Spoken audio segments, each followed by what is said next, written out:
اگر ایران جوہری طاقت بن گیا تو پاکستان دنیا کا واحد ملک بن جائے گا جس کی سرحدیں 3 ایٹمی طاقتوں سے ملیں گی۔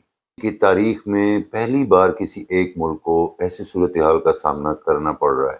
یہ خطرہ نہیں بلکہ پاکستان کے لیے سب سے بڑا جیو پولیٹیکل موقع کیوں بن سکتا ہے۔ پاکستان اب مڈل ایسٹ کا سیاچن بن چکا ہے۔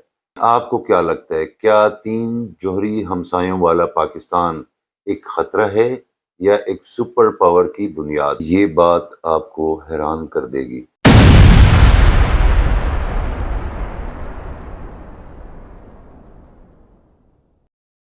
آپ جانتے ہیں کہ اگر ایران جوہری طاقت بن گیا تو پاکستان دنیا کا واحد ملک بن جائے گا جس کی سرحدیں 3 ایٹمی طاقتوں سے ملیں گی۔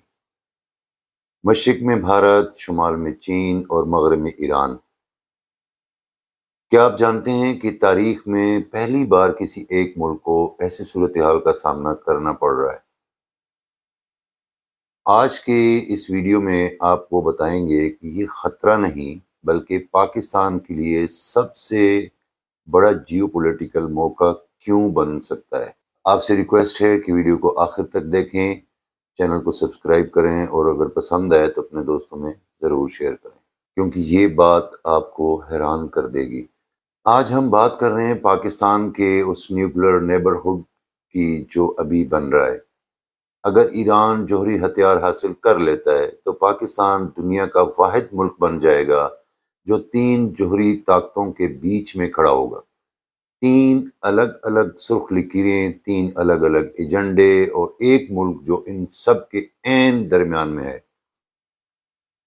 لیکن دوستو، یہ صرف خطرہ نہیں ہے، یہ ایک اسٹریٹجک سینٹرلٹی ہوگی۔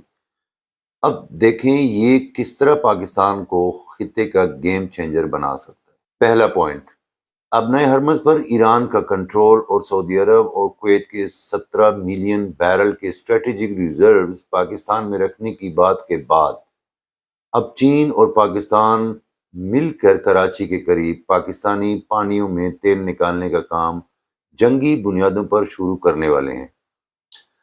امریکہ بھی اس کی حمایت کرے گا کیونکہ اس سے چین کا ایرانی تیل پر انحصار کم ہو جائے گا۔ دوسرا پوائنٹ، اس سے پاکستان براہ راست جاپان، چین اور فار ایسٹ کو تیل کی سپلائی کرنے کی پوزیشن میں آ جائے گا، مکمل طور پر محفوظ سی پیک اور خطرے سے پاک ہو جائے گا۔ تیسرا پوائنٹ، پاکستان اب نہ صرف ریجنل سیکیورٹی کا مرکز بنے گا بلکہ Malaysia, Indonesia, Thailand, Vietnam جیسے ممالک بھی پاکستان پر دفاعی انحصار کرنے پر مجبور ہو جائیں گے۔ بحیرہ عرب، باب المندیب، ابنائے ہرمز اور نہر سویز یہ سب پاکستان کی نگرانی میں آ سکتے ہیں۔ چوتھا پوائنٹ دوستو یہ ہوگا کہ پاکستان نے چین سے جو جدید ترین ابدوزیں لی ہیں اور نئی فریگیٹس حاصل کر رہا ہے وہ اس سوچ کا نتیجہ ہے۔ انشاءاللہ جلد پاکستان بحری طاقتوں کی صف میں شامل ہو جائے گا۔ اور جو آخری بات کہ ابراہیم معاہدے میں شمولیت کا جو دباؤ ہے، پاکستان، سعودی عرب، ترکی اور قطر کا ممکنہ دفاعی اتحاد اس کا بہترین جواب بن سکتا ہے۔ پاکستان اب مڈل ایسٹ کا سیاچن بن چکا ہے جہاں سے وہ اسرائیل اور ایران دونوں پر نظر رکھ سکتا ہے۔ تو دوستو، یہ وقت پاکستان کے لیے چیلنج اور موقع دونوں ہیں۔ اگر ہم معاشی طور پر مضبوط ہوئے، داخلی طور پر متحد رہے اور سمارٹ ڈپلومیسی کھیلے تو پاکستان 21ویں صدی کا سب سے اہم ملک بن سکتا ہے۔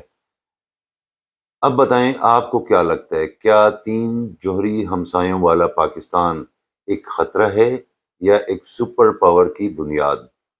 اپنی رائے کا اظہار کمنٹ سیکشن میں ضرور کیجیے اور اگر ویڈیو پسند آئی تو لائک کریں، شیئر کریں اور چینل کو سبسکرائب کرنا نہ بھولیں۔ پاکستان ہمیشہ زندہ باد۔ انشاءاللہ پاکستان تا حیات زندہ باد۔